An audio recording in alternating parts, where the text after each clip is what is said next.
Denver studio के जो products हैं उनके मुतालिक की बता दें। 2 पीस 3 पीस एम्ब्रॉयडरी प्रिंटेड, क्योंकि उसमें काफी लंबी रेंज रहती है लेडीज में। तो कैसे क्वालिटी को इंश्योर किया जाता है? हम धागे की क्वालिटी पहले चेक करते हैं, उसके बाद वो लूम पे आता है धागा। लूम पे आने के बाद उसका प्रेशर और वो सारी चीजें वो चेक होती हैं। क्या मुश्किलात पेश आई जब एक कारोबार शुरू करने जाता है एक नौजवान, तो कौन से चैलेंजेस का उसको सामना करना पड़ता है और फिर आपने उसको कैसे ओवरकम किया? कि प्रोडक्ट सोर्सिंग, प्रोडक्ट मार्केट में विजिट करना बहुत आसान हो गया बहुत से बिजनेसेस के लिए ग्रोथ करना। तो आपके डेनवर स्टूडियो के ऊपर ये डिजिटल एरा के हिसाब से क्या फ़र्क पड़ा है? कोई ग्रोथ हुई है, कोई नुकसान हुआ है या क्या मामला हुआ है? जिसने अपनी अपनी पेरेंट्स सोशल मीडिया पे कर दी है, एक्टिव हो गया वो सोशल मीडिया पे, उसको कोई ना कोई फायदा हुआ ही हुआ है। तो आप कैसे इंश्योर करते हैं कि वो कस्टमर आपका पक्का कस्टमर बन जाएगा, दोबारा भी आपके पास आए? ये सारा जो अपना कस्टमर है उसको रिटेन किस तरह से आप करते हैं? क्वालिटी से, सिर्फ और सिर्फ क्वालिटी से। तो अगले 5 सालों के अंदर मैं अगर आपको कहूँ कि आप मंजर कशी करें कि डेनवर स्टूडियो को आप कहाँ पे देखते हैं, कहाँ तक पहुँचाना चाहते हैं, क्या गोल्स हैं आपके? पूरी दुनिया को नहीं,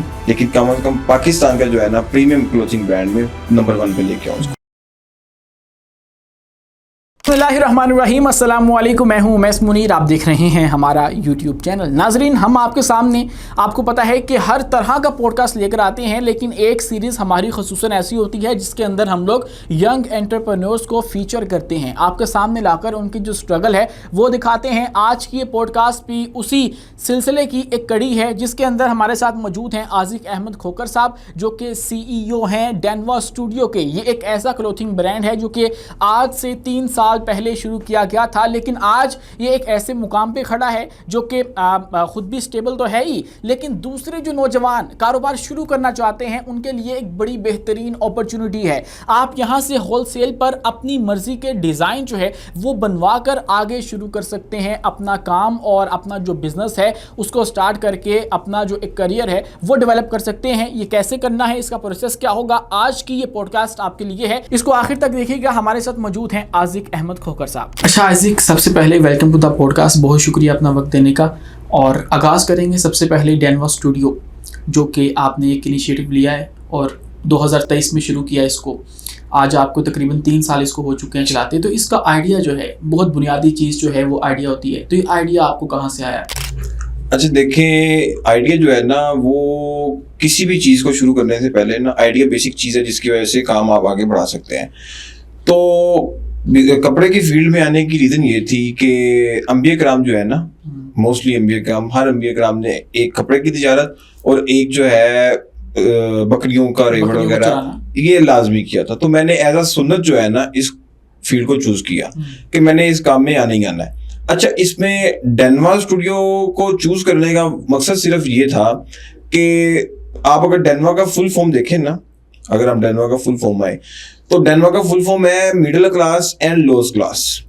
2023 में मैंने पहले 2020 से 2023 तक मार्केट में सोर्सिंग करके डिफरेंट मार्केट से प्रोडक्ट सेल की ऑनलाइन, क्योंकि जब कोरोना का टाइम आया तो ऑनलाइन पे आपको पता है बूम मिला। फिर तो जब ऑनलाइन पे बूम मिला तो हम भी फेसबुक और इंस्टाग्राम पे आए। मैट्रिक एग्जाम दे के हम फारिग हुए थे तो हम उस पे आ गए। तो उसके बाद जब हम मार्केट में देखा, सारा कुछ देखा कि हर ब्रांड फोकस कर रहा था अपर क्लास को, एलीट क्लास को। अभी भी आप देख लें तो हर ब्रांड, जितने भी ब्रांड है ना, आप वहां पे चल जाए तो वहां पे मिडिल क्लास सूट जो है ना वो नहीं ले सकता। जो कोई भी मिडिल क्लास पीपल है या लोअर क्लास पीपल है वो सूट नहीं परचेज कर सकता। 20-22 हज़ार का सूट है लेडीज का, जेंट्स का 10-12 हज़ार का सूट है, तो वो कहाँ से अफोर्ड करे, इतनी लोगों की सैलरी भी नहीं है। तो हमने इस ब्रांड को यही सोच से शुरू किया था कि हमने ना प्रीमियम क्वालिटी रीजनेबल प्राइस में लोगों को देनी है। इसी सोच को रखते हुए हमने डेनवर स्टूडियो की शुरुआत की। डेनवर जो है वो शॉर्ट फॉर्म आता है middle class and lower class का। मिडिल का सेंटर वर्ड है D, क्लास का सेंटर वर्ड A और एंड का सेंटर वर्ड N है, और लोअर का सेंटर वर्ड है W और क्लास का सेंटर वर्ड है A। तो वहां से एक लफ्ज बना डेनवर। तो वो फिर डोमेन जो थी वो हमें मिल नहीं रही थी, तो इसलिए हमने स्टूडियो को मैच किया। स्टार्ट आपने ई-कॉमर्स से किया, कोई ऑनलाइन जो है वो आपने ब्रांड खोला, या फिर कोई आउटलेट आपने फिजिकली भी बनाई थी? नहीं, स्टार्ट मैंने ऑनलाइन से किया। फिजिकली मैंने कोई पेरेंट्स नहीं दी, क्योंकि फिजिकल जो है कोई भी आउटलेट उसकी अपनी एक्सपेंस बहुत ज्यादा है, तो इतनी इन्वेस्टमेंट नहीं थी। लेकिन स्टार्ट मैंने जो था वो ऑनलाइन से लिया, वेबसाइट वगैरह बनाई, सोशल मीडिया पे अकाउंट्स बनाए, और वेरी फर्स्ट डे जो था ना मैंने अपनी कंपनी को रजिस्टर करवाया था, क्योंकि वो बहुत जरूरी है। क्योंकि जब नाम आपका एक दफा मार्केट में आ जाता है तो कई सारी मुश्किलात आती हैं आपके लिए। हमने मार्केट में देखा भी है जो जिनके साथ मुश्किलात आएंगे, तो वाला साहब का यही था कि जी वेरी फर्स्ट डे जो है ना हमें रजिस्टर करवाना है। तो डैनवर्स स्टूडियो तो एक अपना ब्रांड है आपका, लेकिन मार्केट में और भी बहुत से ब्रांड होंगे जो कि आपके कंपटीटर्स हैं, तो आपका जो डैनवर्स स्टूडियो है ये उनसे किस तरह से डिफरेंट है? बहुत अच्छा सवाल किया आपने। मार्केट में हर ब्रांड जो है ना, हर ब्रांड वो चलता है कि हमें क्वांटिटी चाहिए, और उसके अलावा जो वो प्रॉमिस कर रहा है और हम थोड़ा सा उनसे हट के चल रहे हैं। हमारे लिए ना जो क्वांटिटी है वो आती है सेकंड नंबर पे, ठीक है। हमारे लिए क्वालिटी जो है वो पहले नंबर पे आती है। हम क्वालिटी पे कभी कम्प्रोमाइज नहीं करेंगे। हम कहते हैं कि जी अगर हमें कॉस्ट ज्यादा हो रही है तो हमें कोई इशू नहीं है, क्योंकि अगर क्वालिटी बेहतर होगी तो कस्टमर पे करेगा। उसके अलावा जो है ना हमारी कुछ पॉलिसीज हैं ऐसी, जैसे 2023 में जब हमने स्टार्ट लिया तो हमें मार्केट में गैप नजर आया कि पार्सल ओपन पॉलिसी जो है ना ऑनलाइन पे कोई भी नहीं दे रहा। हमने पार्सल ओपन पॉलिसी इंट्रोड्यूस करवाई। उसके बाद अभी भी इस टाइम भी हम वाद पाकिस्तान के वो ब्रांड हैं जो फैब्रिक के कलर, शाइन और बुर की गारंटी दे रहे हैं। और उसके अलावा जो है हम एक्सचेंज ऑफर तो दे ही दे रहे हैं कि हर ब्रांड जो है वो एक्सचेंज, हम मनी बैक गारंटी भी दे रहे हैं 30 दिन के। अच्छा, हम ये नहीं कह रहे कि आप सिर्फ एक्सचेंज करें, हम कह रहे हैं मनी बैक गारंटी है आपको। उसके अलावा हम अभी भी ये कहते हैं कि आपको अगर पार्सल नहीं ना पसंद आया तो आप उसको उसी से जो वो आपको आया है कोरियर वाला देने के लिए, आप उसी के बाद उसको वापस भेज दें। आप पहले चेक करें, आपको पसंद नहीं आ रहा तो आप उसे वापस भेज सकते हैं। बिल्कुल ऐसे ही है। पैसे आपको वापस मिल जाएंगे। पैसे आपने पे ही नहीं करने, जो कोरियर के चार्जेस है वो भी पे नहीं करने आपने। अगर आपको पसंद नहीं है तो वो भी आपने पे नहीं करने, वो कंपनी पे करेगी। क्योंकि हमें अपनी क्वालिटी में जो है ना वो पूरा यकीन है कि कभी भी जिसके पास भी हमारी प्रोडक्ट सामने लाइव होगी ना, वो कभी भी वो उसको रिजेक्ट नहीं करता इंशाल्लाह। तो अगर मैं आपसे कहूं कि आप मुझे डैनवर्स स्टूडियो की जो प्रोडक्ट्स हैं उनके मुतालिक की बता दें कि अभी आपकी कौन कौन सी सर्विसेज हैं जो कि आप दे रहे हैं मार्केट में, और इसके ज़रिए जो दीगर जो अपॉर्चुनिटीज़ लोगों के लिए पैदा हो सकती हैं वो क्या है, और फ्यूचर में आप कौन कौन सी नई चीज़ें लॉन्च करने जा रहे हैं? अच्छा, अभी जो करंट हमारी प्रोडक्ट्स चल रही हैं, जेंट्स के शलवार कमीज की प्रोडक्ट्स चल रही है अनस्टिच। उसके अलावा लेडीज़ की 2 पीस 3 पीस एम्ब्रॉयडरी प्रिंटेड, क्योंकि उसमें काफ़ी लंबी रेंज रहती है लेडीज़ में, तो वो वाली प्रोडक्ट्स चल रही हैं। उसके अलावा फिर जेंट्स की एक्सेसरीज, कफलिंग्स और लेडीज़ के इयररिंग्स, रिंग्स वगैरह, ये हमारी प्रोडक्ट्स अभी लाइव हैं। अच्छा, इन फ्यूचर जो है हम परफ्यूम की तरफ इंशाल्लाह। उसके अलावा देखें लिबास जो है ना, शलवार कमीज लेडीज़ का हो जाए, जेंट्स का हो जाए, वो कपड़े से ज़्यादा ना, अनस्टिच कपड़े से ज़्यादा उसकी जो स्टिचिंग है वो कैसी हुई है वो ज़्यादा मैटर करती है। अगर वो स्टिचिंग हल्की हुई होगी, कपड़ा जितना भी अच्छा होगा वो नहीं, वो नीटनेस ही नहीं आती है। तो इसलिए इन फ्यूचर हमारा प्लान है कि हम स्टिचिंग सर्विस भी दें। मैन्युफैक्चरिंग अभी आपकी अपनी है? जी अल्हम्दुलिल्लाह। और आप अभी बता रहे थे कि आप होलसेल पे भी जो है वो चीज़ें देते हैं? जी जी बिल्कुल बिल्कुल बिल्कुल। तो कोई अगर नौजवान अपना कारोबार शुरू करना चाहता है तो आप उनको ये अपॉर्चुनिटी प्रोवाइड करते हैं कि वो आपसे होलसेल पे चीज़ लेके आगे मार्केट में सेल कर सकते हैं? जी बिल्कुल। तो उसका कोई प्रोसेस एक शॉर्टली आप अगर बता दें देखने वालों के लिए। अच्छा, उसमें ये प्रोसेस होता है कि हमारा एक व्हाट्सएप नंबर है, वो आप चाहें तो आप मेंशन करते हैं उसके ऊपर, तो उस पर आप हमसे रब्ता कर सकते हैं। आप अपना बेसिक इन्फॉर्मेशन, जिस तरह हमने एक किया हुआ है कि हम रीसेलर्स जो है ना उनको अपने साथ लेके चलते हैं, क्योंकि हर बंदा, नौकरियां नहीं है इतनी ज़्यादा, कई सारे लोग जो हैं वो डिग्री उनके पास है लेकिन नौकरियां नहीं मिल रही। तो उसमें हमने ये किया हुआ है कि रीसेलर्स के लिए ना वो हमसे प्रोडक्ट, अगर उनके पास इन्वेस्टमेंट बिल्कुल ही नहीं है तो वो हमसे प्रोडक्ट्स की सोर्सिंग करे, पिक्चर्स वगैरह और डिफरेंट चीज़ें वो हमसे सोर्सिंग करे, होलसेल प्राइस हमसे ले ले और उसके बाद वो अपना ऑनलाइन प्लेटफॉर्म पे चलाए। एक तो ये आपको मैंने बेसिक सी चीज़ बता दी। दूसरी चीज़ ये है कि अगर उसके पास इन्वेस्टमेंट है, मिनिमम मैं कहता हूँ 25-30 हज़ार रुपये है उसके पास, तो वो 25-30 हज़ार रुपये में अपना काम शुरू करें, हमसे रब्ता करें। हमसे जो सुपर हिट डिज़ाइन होंगे ना उसको हम उसको दे देंगे होलसेल डिज़ाइन रेट पे। तो जब वो होलसेल रेट पे उसको मिल जाएगा, उसको एक अच्छा खासा मार्जिन मिल जाएगा।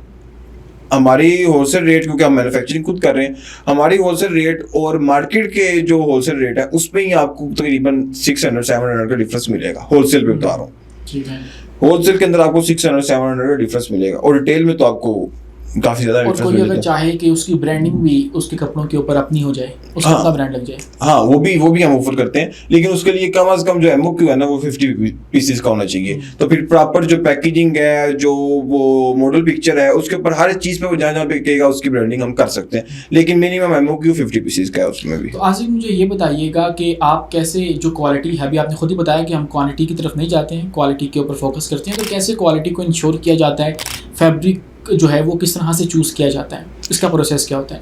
अच्छा, फैब्रिक का ना बड़ा मजेदार सा है, क्योंकि मुझे इस फील्ड से बहुत लगाव है, तो इसलिए मुझे तो मजा आता है कारोबार में, क्योंकि कारोबार में मजा आए तो तभी कारोबार हो सकता है, अगर बंदा तंग हो कारोबार करे तो कारोबार नहीं हो सकता।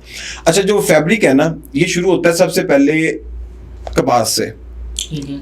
वहां से फिर धागा बनता है। अच्छा, फिर धागे की बड़ी आपने चेक करना होता है कि धागे की क्वालिटी कैसी है।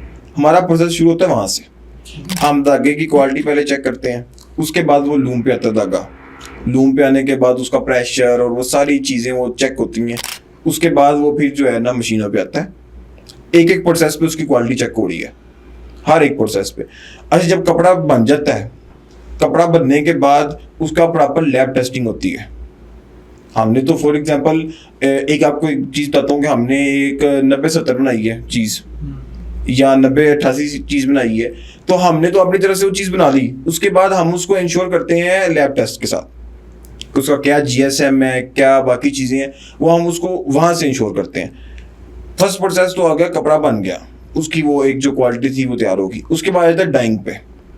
डाइंग पे आने के बाद वो कपड़े को हम इस तरीके से डाई करते हैं कि उसका फट जाए लेकिन रंग ना खराब हो, क्योंकि हम उस चीज को क्लेम कर रहे हैं कि जी आप को कपड़े के रंग, बूढ़, शाइन, सब हर एक चीज की गारंटी दे रहे हैं, तो हमें वो चीज चेक करनी होती है। डाई होने के बाद हम उसका प्रॉपर क्वालिटी चेक करते हैं, पानी में डाल के उसको वॉश करके, उसको धूप में डाल के, एक एक चीज करके हम उसको चेक करते हैं। और फिर हर एक चीज के ऊपर कोई ना कोई बंदा जो क्वालिटी चेक का है वो खड़ा है। और मैं खुद भी जो है ना अक्सर ही फैक्ट्री के अंदर होता हूँ कि मैं क्वालिटी को इंश्योर करूँ कि क्वालिटी प्रीमियम बन रही है, क्योंकि हमारा मकसद ये है कि हमने प्रीमियम क्वालिटी मार्केट में इंट्रोड्यूस करवानी है, लेकिन रीजनेबल प्राइस पे। तो आसिफ, मैं देख रहा हूँ कि आपने बहुत छोटी सी उम्र के अंदर, आप नौजवान हैं हमारी तरह, आपने कारोबार को जो है वो स्टेबल किया और अभी भी आप उस पर काम कर रहे हैं। तो क्या मुश्किलात पेश आई जब एक कारोबार शुरू करने जाता है एक नौजवान, तो कौन से चैलेंजेस का उसको सामना करना पड़ता है और फिर आपने उसको कैसे ओवरकम किया? अच्छा, सबसे पहला तो चैलेंज जो था ना, बहुत मशहूर जो चैलेंज है हमारी मार्केट का, कि आप जब जाएंगे ना किसी के पास भी, तो उसने आपकी एज देख के कहना ये तो भी बच्चा है। ये सबसे पहला स्टेप है। तो उसने एज अ बच्चा कोशिश करनी है कि या तो वो आपको टाल दे, अगर आप फंस जाते हैं तो वो फिर आपके, मतलब वो जिसको कहते हैं ना कि बस टोका चला दे, उसकी वही कोशिश होती है कि इसको तो भी पता नहीं है। बजाय इसके कि हम अपने साथ बाकी दूसरे जो नया कारोबारी आ रहा है उसकी मदद करें, हम वो नहीं करते। ये बहुत ज़्यादा वीकनेस है हमारे मुल्क में। उसके साथ फिर जो मेरे लिए मुश्किलात उसके साथ साथ आई कि प्रोडक्ट सोर्सिंग, प्रोडक्ट मार्केट में विजिट करना और वो सारी चीज़ें, क्योंकि जब मैं 2023 में मैंने स्टार्ट किया था तो उस टाइम मेरी एज होगी 21 साल, तो उसके साथ मैं स्टडी भी लेके चल रहा था। तो गाइड करने वाला आपको कोई नहीं था? गाइड करने वाले तो थे, गाइड करने वाले तो मेरे वाला साहब थे, उन्हीं की वजह से तो ये सारा कुछ हुआ है। उन्होंने मुझे मतलब समझ लें कि एक एक चीज़, एक एक स्टेप जो है, जो जो नई नई चीज़ें हम लेके आए हैं ना, पार्सल ओपन पॉलिसी, ये सारी चीज़ें ये उन्हीं की तरफ से आई हैं। मेरे वाला साहब माशाल्लाह मास्टरमाइंड है। तो उन्होंने आपको गाइड किया हर लम्हे? हर लम्हे। वो कहते हैं ना दूरंदेश, वो इंसान है। उनकी बहुत एक्यूरेसी और उनकी प्लानिंग्स, अगर आप उस पर अमल करके मैं चल रहा हूँ ना, तो मैं समझता हूँ कि मुझे कभी कोई मसला नहीं हो सकता। बिल्कुल ठीक है। तो ये जो आजकल आपको पता है कि सोशल मीडिया का दौर है, बहुत आसान हो गया बहुत से बिजनेसेस के लिए ग्रोथ करना, तो आपके डेनवा स्टूडियो के ऊपर ये डिजिटल एरा के हिसाब से क्या फ़र्क पड़ा है? कोई ग्रोथ हुई है, कोई नुकसान हुआ है, या क्या मामला हुआ है? अच्छा देखें, जो डिजिटल मार्केटिंग आप जिसका आप बात कर रहे हैं, तो ये हर ब्रांड को ना इसका बहुत फ़ायदा हुआ है। जो इस पे अभी तक भी नहीं है, कई सारे दुकानदार हैं वो अभी तक इस चीज़ पे नहीं गए, जो इस पे अभी भी नहीं ना आए वो अभी बहुत पीछे हैं। ठीक है। जिसने अपनी अपनी पेरेंट्स सोशल मीडिया पे कर दी है, एक्टिव हो गया वो सोशल मीडिया पे, उसको कोई ना कोई फ़ायदा हुआ ही हुआ है। अच्छा, हमें कई सारे फ़ायदे हुए हैं। हमें सोशल मीडिया पे वीडियोस वगैरह डालते हैं। अभी जो है ना, पहले हम सिर्फ प्रोडक्ट की वीडियो डालते थे, अभी कुछ ऐसा हुआ कि मैं खुद वीडियो के अंदर आना शुरू हुआ हूँ, क्योंकि वो ज़रूरी है। कस्टमर का ट्रस्ट जो है ना वो बहुत ज़रूरी है। तो मैं खुद वीडियो के अंदर आना शुरू हुआ, तो उसके अंदर हमें ये बेनिफिट हुआ है कि कई सारे लोगों की ना, जिनको हम मतलब पाकिस्तान से बाहर भी बगैर, वो कहते हैं ना ऑनलाइन पे पहले ऐड लगानी पड़ती है, ऑर्गेनिकली हमारे पास कई सारे लोग आए हैं, कई सारे शॉपकीपर आए हैं, कई सारे छोटे छोटे जो बुटीक के ओनर्स हैं वो भी आए हैं हमारे पास। क्योंकि एक बंदा नहीं कुछ कर सकता, उसके साथ बाकी सारे लोग जुड़ते हैं तो फिर ही वो कोई ना कोई नेटवर्क बनता है, अकेला कोई भी शेयर नहीं होता। बिल्कुल ठीक है। लेकिन आपके पास एक कस्टमर जब आ जाता है तो आप कैसे इंश्योर करते हैं कि वो कस्टमर आपका पक्का कस्टमर बन जाएगा, दोबारा भी आपके पास आए? ये सारा जो अपना कस्टमर है उसको रिटेन किस तरह से आप करते हैं? क्वालिटी से, सिर्फ और सिर्फ क्वालिटी से। बाकी अल्लाह ताला का फजल है, हमें कोई ऐसा कमाल नहीं है।